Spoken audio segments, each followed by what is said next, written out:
एक बहुत बड़ी जानकारी आ रही है, इसके साथ आपको जोड़ना बहुत जरूरी है क्योंकि ज्ञानवापी सर्वे से जुड़ी इस वक्त की ये सबसे बड़ी खबर है।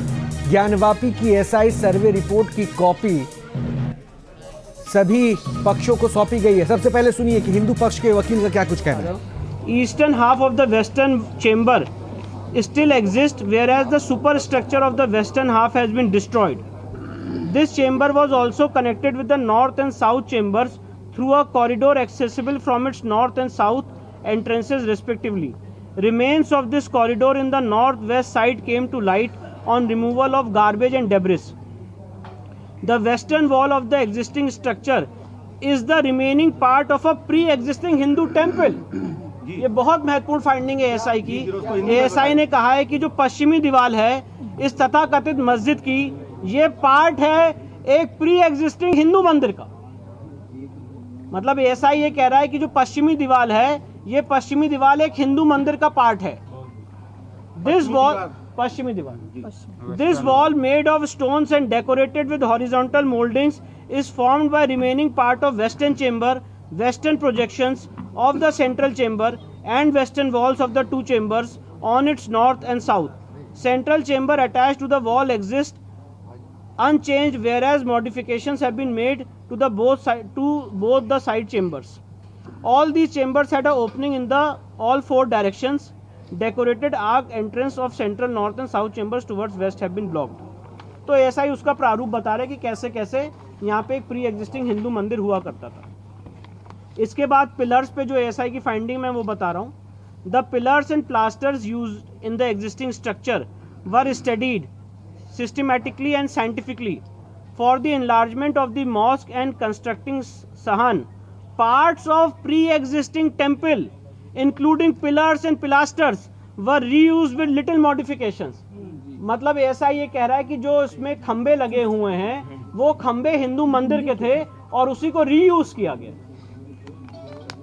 माइन्यूट नहीं, ये खंबे की बात हो रही है। पश्चिमी दीवार की फाइंडिंग खत्म हो गई है। अब जो मंदिर की थी, पश्चिमी दीवार की फाइंडिंग खत्म हो गई है। अब जो नेक्स्ट फाइंडिंग है खंबे की फाइंडिंग है। जो पिलर्स जो खंबे मिले हैं वहाँ पे व्यास जी के तहखाने में और जो जितने तहखाने वहाँ पे जितने खंबे मिले हैं उस खंबे पे एएसआई की क्या फाइंडिंग मैं वो बता रहा हूँ और दोबारा पढ़ के सुना रहा हूँ।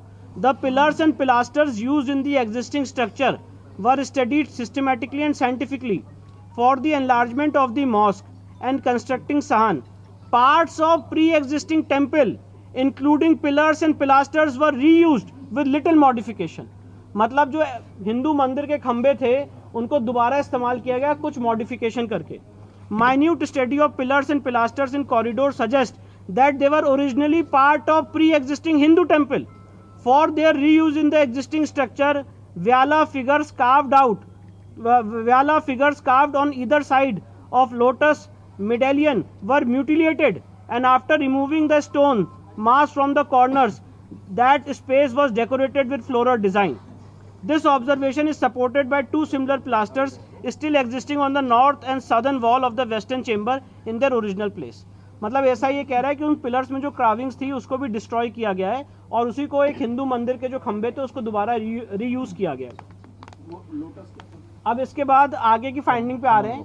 एएसआई ने जो फाइंडिंग दी है इंस्क्रिप्शन पे, एक वहाँ पे इंस्क्रिप्शन मिला था, उस पे एएसआई की जो फाइंडिंग है वो बता रहा हूँ।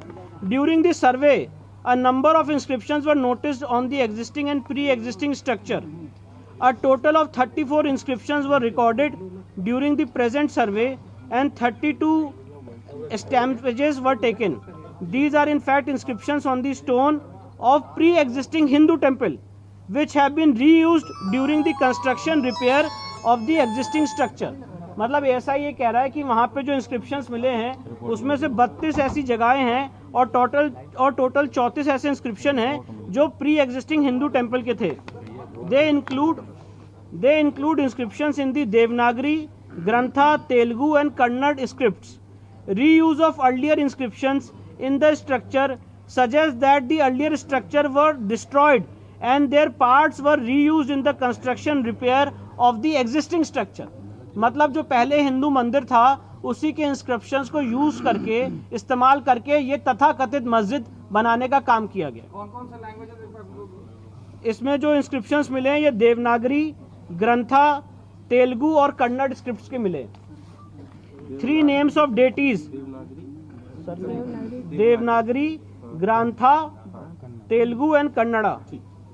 3 names of Grantha, 3 names of deities such as Janardana, Rudra and Umeshwara are found in these inscriptions। ये जो inscriptions है इसमें देवताओं के 3 नाम आज भी इंगित होते हुए दिखते हैं। कौन कौन सा नाम है? जनार्दना, रुद्र और उमेश्वरा। ये पिलर्स पे मिले हैं ये नाम। इंस्क्रिप्शंस पे, पिलर्स की फाइंडिंग खत्म हो चुकी है। टर्म्स सच एज महामुक्ति मंडप is mentioned in these 3 inscriptions is of great significance। Sir इसको प्लीज अप्रिशिएट कर लें। Terms such as महामुक्ति मंडप is mentioned in these 3 inscriptions is of great significance। जो वहाँ पे इंस्क्रिप्शन है उसमें एक जगह लिखा हुआ है महामुक्ति मंडप, और ये ऐसा ही कह रहा है, ये बहुत सिग्निफिकेंट बात है। किस भाषा में लिखा हुआ है? किस बात को लेके? जो वहाँ पे इंस्क्रिप्शन मिला है इस तथाकथित मस्जिद में, उसमें वन ऑफ द इंस्क्रिप्शंस में लिखा हुआ है महामुक्ति मंडप, तो ऐसा ही कह रहा है, बहुत सिग्निफिकेंट बात है। इंस्क्रिप्शंस ऑन लूज स्टोन, अब जो पत्थर हैं, जो ऐसे लूज पत्थर हैं, उस पे जो कार्विंग्स और इंस्क्रिप्शंस है उसके बारे में एएसआई इतनी फाइंडिंग दे रहा है जो मैं आपको पढ़ के सुना रहा हूँ। ASI had in its custody record, ये बहुत इंपॉर्टेंट बात है, इसको प्लीज रिमार्क करें। ASI had in its custody record of an inscription engraved on a loose stone